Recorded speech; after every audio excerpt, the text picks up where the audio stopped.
Good morning. Welcome to this first of All Souls summer services. This morning, we welcome the Unitarian Society of Hartford and the Unitarian Universalist Congregation of Danbury. Welcome to both of them. I am Perry Montrose, Director of Faith Formation at All Souls, and I am joined this morning by our Senior Minister, Reverend Carolyn Paterno. We are grateful, as always, for Jesse's tech skills that are behind everything we do online, and grateful for Tammy's artistic slides that bring us visual beauty. A special welcome this morning to Alex Fortin, who will serve as our chalice lighter. I invite you to settle into this space of comfort and challenge, where we consider new ways of seeing that expand our vision so that our circle of care is always widening. In this faith community, we welcome you as you are and encourage each other in our spiritual growth as we share lived experiences and navigate the road to freedom for all. We are glad to have you as travel companions on this journey. Welcome to All Souls, where all souls are welcome. You are joyfully called to worship. Please join Kyle Murray in singing our opening hymn, Building a New Way, with Gary Elliott accompanying. We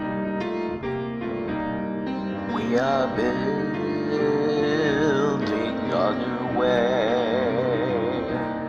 We are building a new way. We are building a new way, growing stronger every day. We are building a new way. We can feed our every need. We can feed our every need.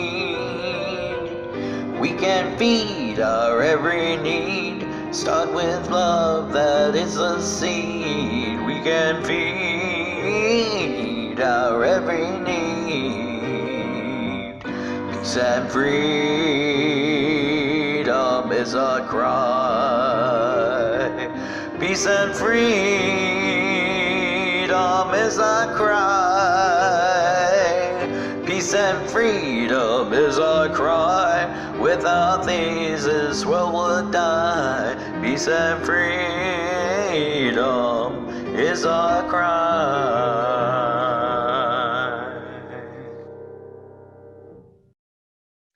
As Perry said, we are delighted to welcome Alex Fortin as our chalice lighter this morning. We chose Alex to do the honors this morning because she has been a tenacious and passionate advocate on behalf of Native Americans and Native American culture. So Alex, welcome. And we're again grateful for your presence this morning. Please join me in lighting the chalice. Remember, you are all people and all people are you. Remember, you are this universe and this universe is you. Remember, all is in motion, is growing, is you. Remember. Joy Harjo, Muskogee Creek Nation.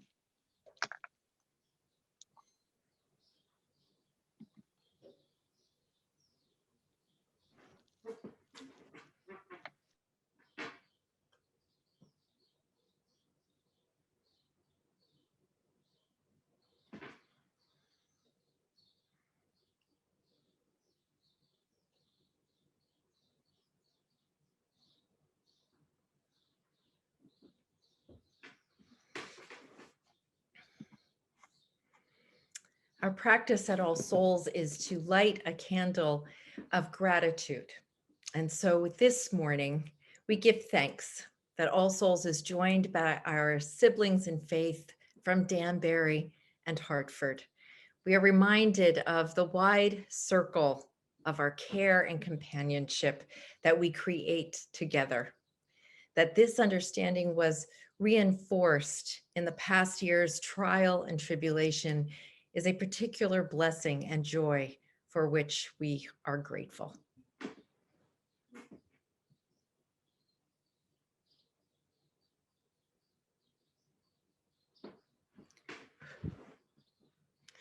Once again, Alex, thank you so much for being with us.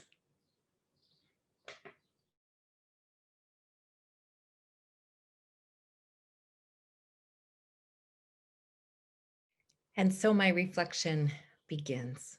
Thank you again for being here this morning.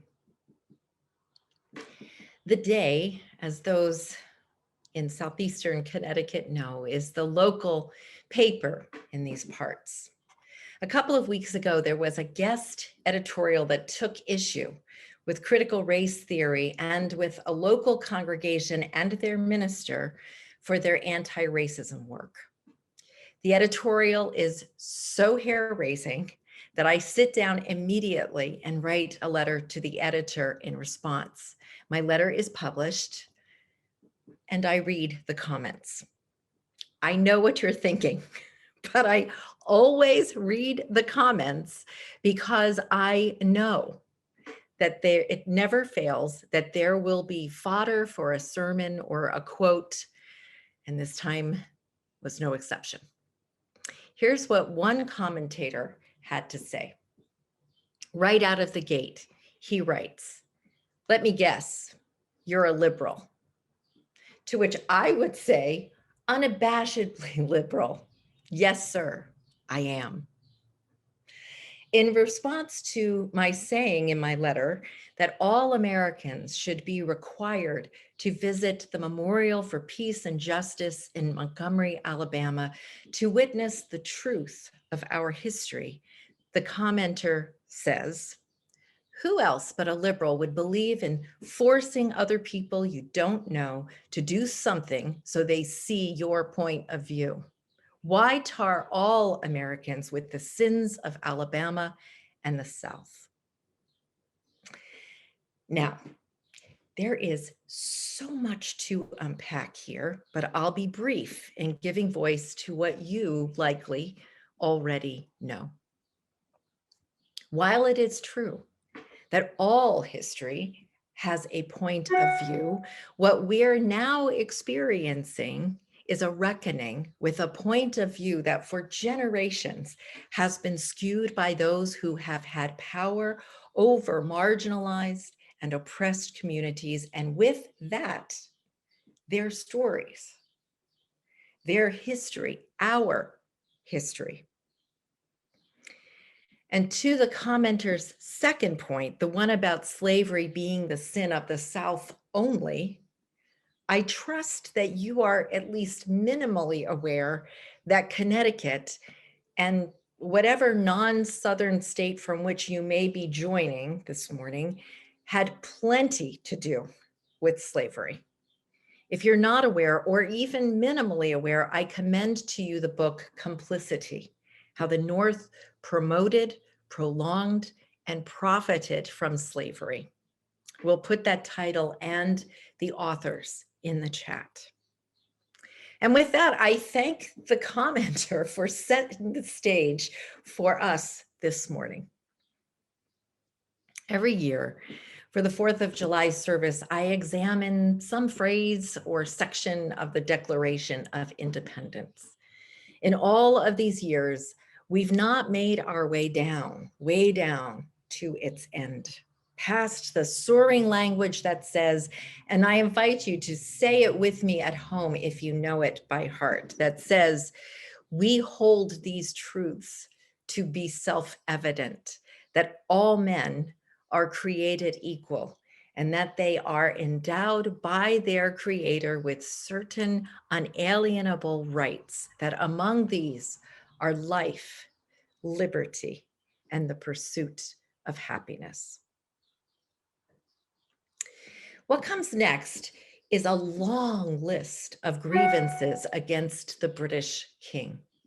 The long list, 27 grievances in all, is launched with these words: The Declaration says, the history of the present King of Britain is a history of repeated injuries and usurpations, all having in direct object the establishment of an absolute tyranny over these states. To prove it, let facts be submitted to a candid world. And with that, with pen in hand, Thomas Jefferson lays out one by one.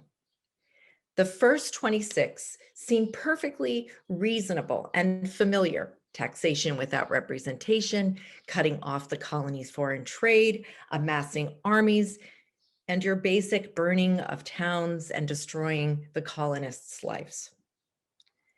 And then comes item 27, the subject of this reflection.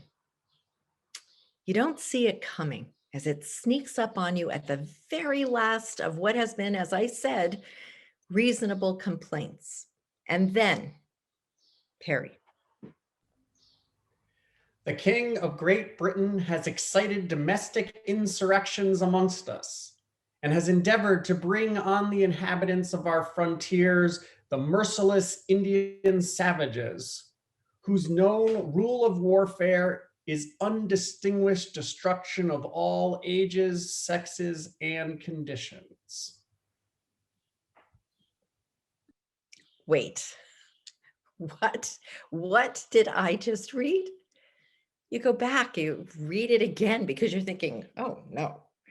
And then you realize, oh yes, because the next paragraph simply wraps it all up with these words.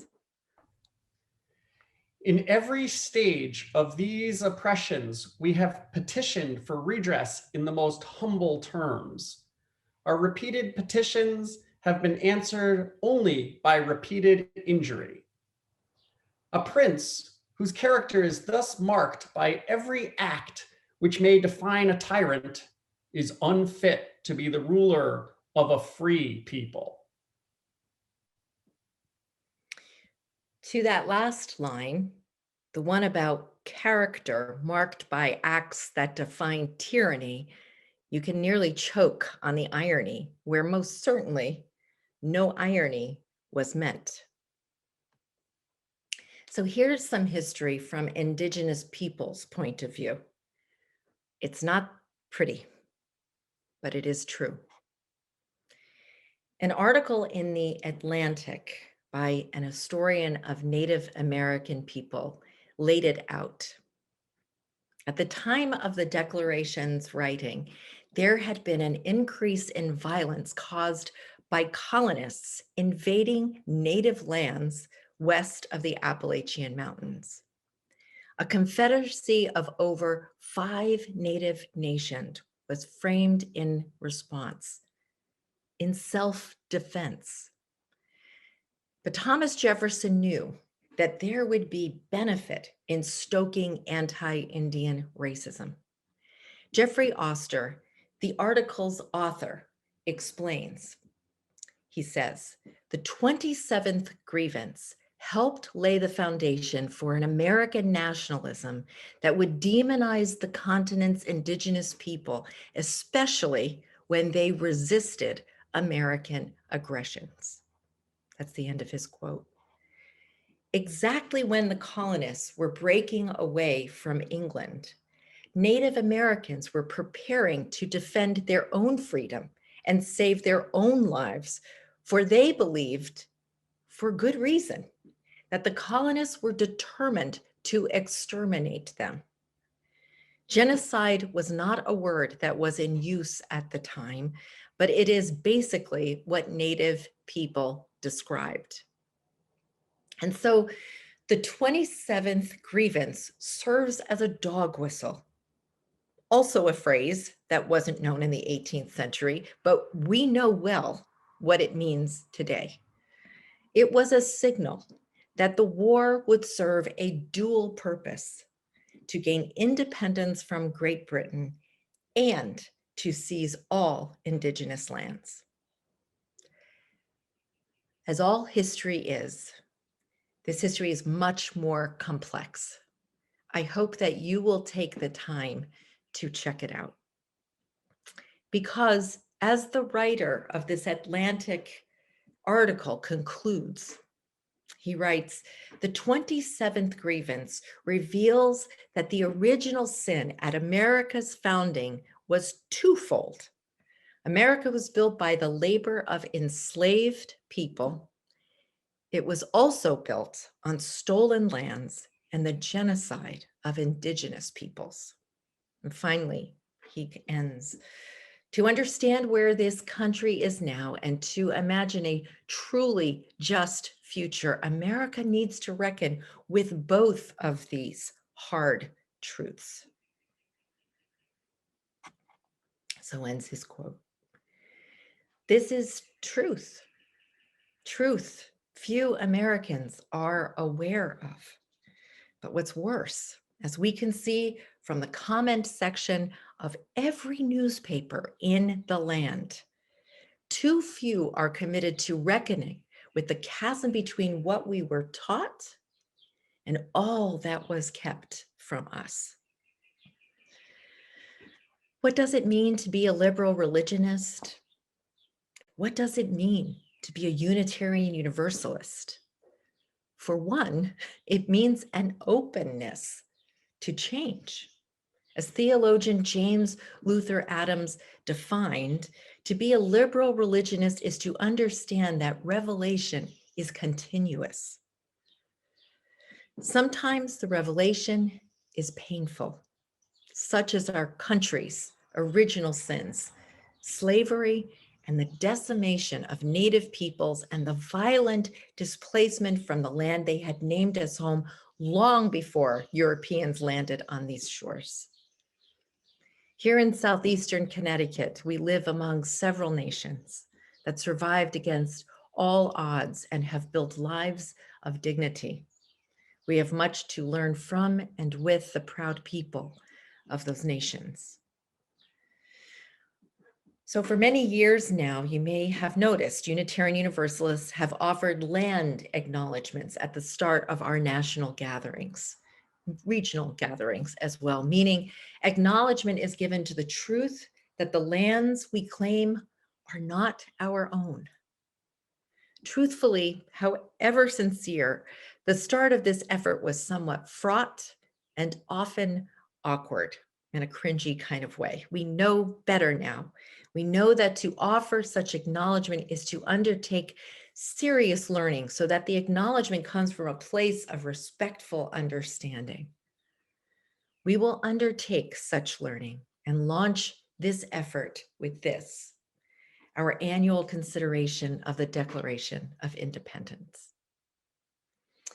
In the meantime, on this 4th of July, let's remember another line of that cornerstone document, the one that says, for the support of this declaration with a firm reliance on the protection of divine providence, we mutually pledge to each other our lives, our fortunes, and our sacred honor.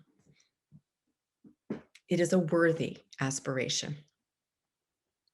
Let us strive for that kind of mutuality and care as we seek to make right the wrongs of our past. And may the congregation say, amen. Amen.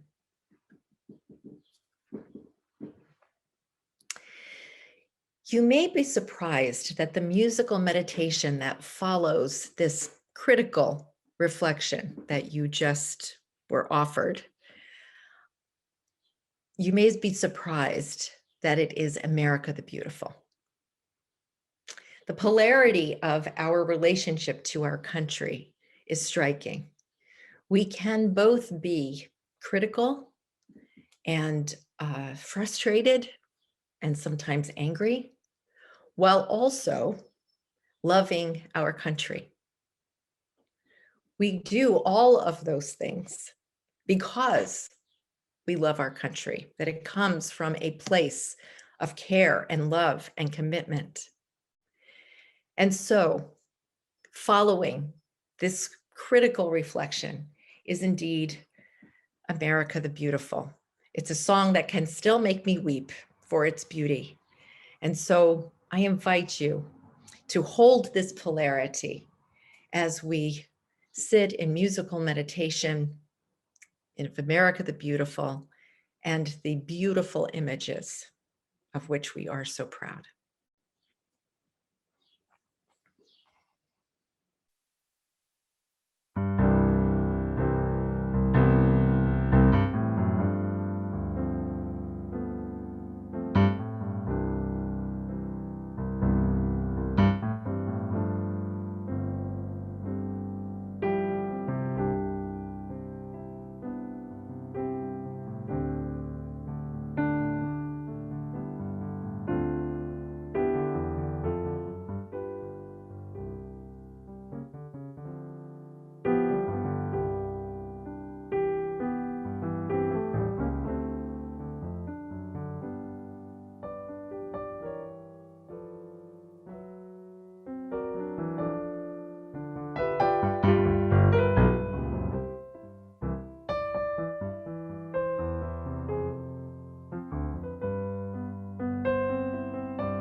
Thank you, Bill, for bringing us your musical beauty and interpretation of that song.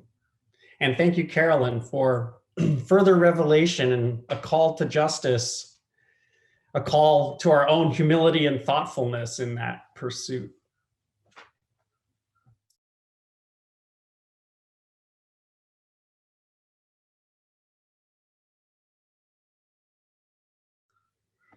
Each week, we pause to pay attention to the joy or sorrow that we experienced in the week just past. There are two ways to share.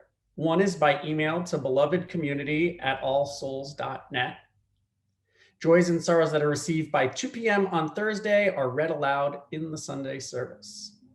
Also, right now, you can share by entering your joy or sorrow into the chat, where it will be witnessed and held by those gathered virtually here. As you type your joys and sorrows in the chat, Carolyn and I will light candles of intention for a minute of shared silence.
Amen.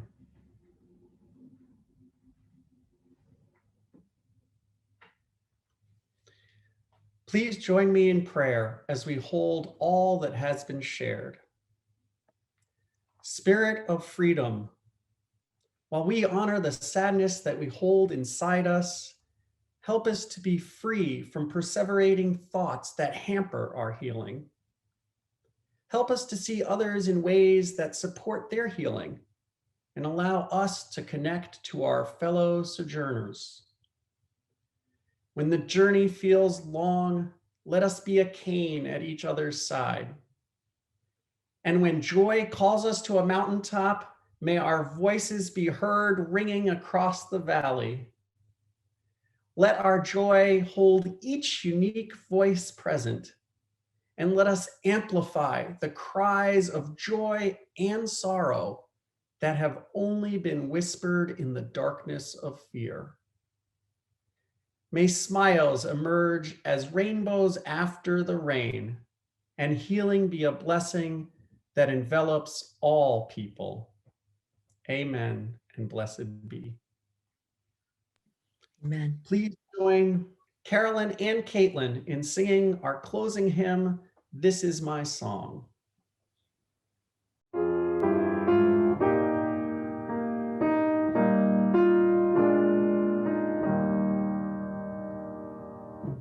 This is my song, O God of all the nations, a song of peace for lands afar and wide. This is my home, the country where my heart is. Here are my hopes, my dreams, my holy shrine.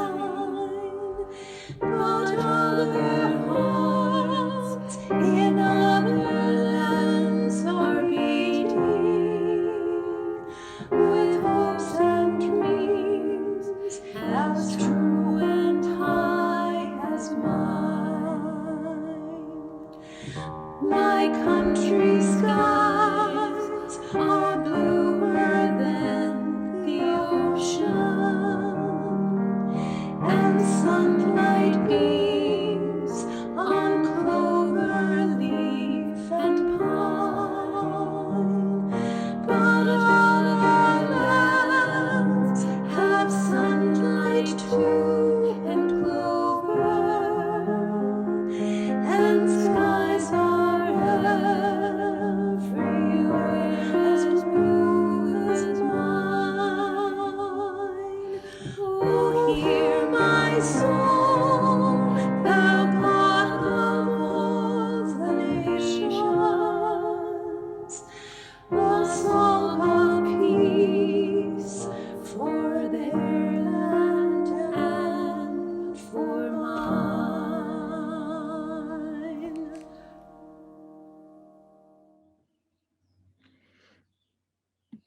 We say every year for this service, express a wish that This Is My Song was our national anthem. So I hope you sang in that spirit. We now welcome Alex back to extinguish our chalice. Please join her. Our service has ended, but our work is not yet done. May our spirits be renewed and our purpose resolved as we meet the challenges of the week. Our chalice flame is extinguished until once again ignited by the strength of our communion.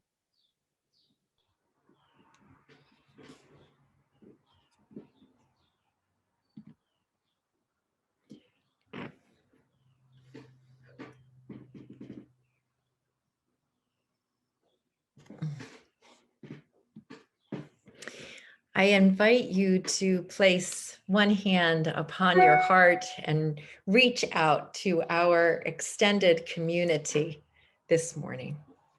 And I close as we began with the words of Joy Harjo. Remember, you are all people, and all people are you. Remember, you are this universe, and this universe is you. Remember, all is in motion, is growing, is you. Remember. Go in peace on this 4th of July. Have a meaningful and happy holiday. Amen. Amen. We have a couple of announcements before our postlude. Don't forget, your congregations are grateful for your financial support. You may give in whatever way is preferable for you. Each congregation's giving links are in the YouTube service description. And next week at All Souls, Reverend Caitlin will be preaching with Karen Ether Waring, serving as the liturgist right here, again online.